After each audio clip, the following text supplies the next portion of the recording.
Hey guys, it's Eric from Team Rec here, coming at you with another video, and we wouldn't be doing that unless it was a first place deck profile. So as such, we got Bazil here. He took Memento to first place today.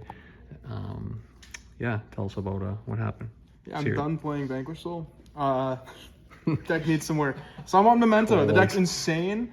Info gave it the most cracked support you could ask for. Fusion monsters like a Snake Rain evenly matched and Terraforming all in one.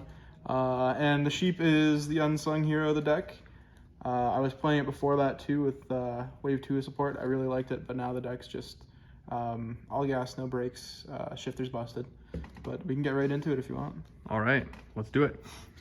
Right on. So I genuinely believe these are the hand traps you have to run this format.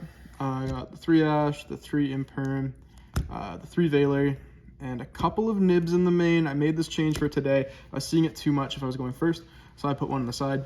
But I think these are a must. They break pretty much every board, and I haven't been punished by Hita yet with the Ash, so fingers crossed that keeps going. But I'm just really liking this hand trap lineup. You know, Nib into Veiler is so powerful right now. Yeah. After that, I've got the standard Memento core. You got all the busted one-card starters. One-card starter normal summon. This practically does the same thing, but which is better to start with. And then Horse, which with the Sheep became another really good one-card starter, except it doesn't consume your normal summon, so this card's absolutely cracked. And then the cost of playing this deck is just a pile of one-ofs. So we've got the Goblin, which is another one-card starter. This one's a one-card starter with friends, and this is probably the biggest brick in the deck. You like never want to see this guy in your hand. And it was glued to my hand all day, so I'm surprised I got the first. The Sheep, which it's not a one-card starter per se, but it can unbrick you if it's the only thing you have to summon. The Trihorn, I was waffling on whether or not I wanted to play this card, but it's a free body, and it helps you put together some pretty silly, shall we say, boards by the end of your turn. And of course, the one of Big Guy. So there's 6 main deck bodies that you don't necessarily want to draw, but they can still help you get into your place. The other Memento cards we're running are, of course, more one-ofs, the Field Spell, that your new Fusion Searches, and the Appaloosa Trap. I saw some people cutting it. I don't get it. This card's insane. It's literally Appaloosa, but you get to play under talents. So every time I resolve this, I don't think I lose. It's just too good. And if you play around talents, you can save all your better negates for later. So just these 2 extra spells and traps. Of course, you got to run the 3 of Bone Party and a 3 of Fusion. I'm addicted to decks that let you draw or dodge Imperm and Veiler, and these cards do just that. Not only is this an extender, but it tutors up any of your Memento names, and this lets you get into either or of the fusions. Naturally, you're gonna be wanting to summon the Big Guy, but summoning the Twin Dragon in a pinch helps too. For the rest of the deck, it's just some non-engine that helps grease the wheels. We've got the 1 of Called By and 2 of Crossouts. I was on 3, but at 40 cards, I had a hard time squeezing in a 3rd, and you never really want to see 3 of them, or 2 of them in your hand. Yeah. So 2 is fine. And I think another reason I'm doing that is because now we're also on Pot of Prosperity. Took it out for a bit, sitting at 40 cards, put it back in by making room for them for the 40 cards, and quite frankly, being able to just kind of find your dream card that you need. All the cards in the deck are gas. I did miss it a bit, so I'm glad to have it back. I'm glad I put it in today. That said, the only thing it really punishes you on is Droll. This deck does not lose to Droll, but with Pot, you can be a little greedy and lose to Droll, so word of warning if you want to try the list. Moving into the extra deck, I'm going to start with the links because I got some fun stuff to talk about here. We've got Relinquished Anima. Being a spellcaster to summon Celine matters a lot. Sometimes getting a name and board and being Anima is fine. Cross Sheep to do some stupid Cross Sheep stuff. Dark to help link climb as well. IPSP, this used to be like the main play of the deck with Wave 2, but now like it's if you get interrupted and you have to end on like an okay board in IPSP, that's fine. And SP is just a busted card. And Silhouette Rabbit. You'll notice you didn't see any continuous traps that summon themselves in my main deck. We'll get into that on the side.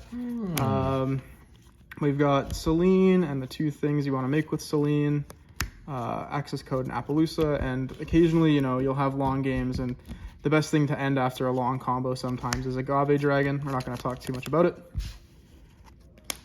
the 2 new big fusions. Again, this guy sends a copy of himself, terraforms, and he's like always on your end board just with the power that he has.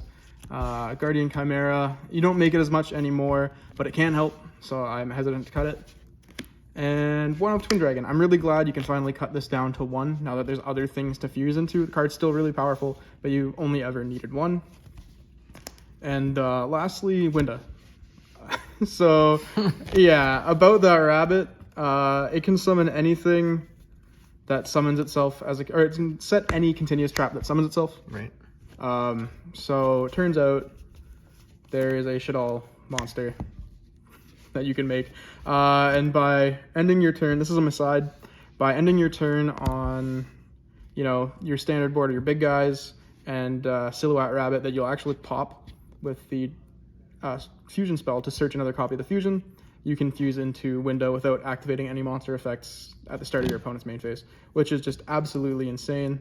So Shadal Core is obviously on the side for going first, along with another suite of other good going first cards like Solemn Judgments.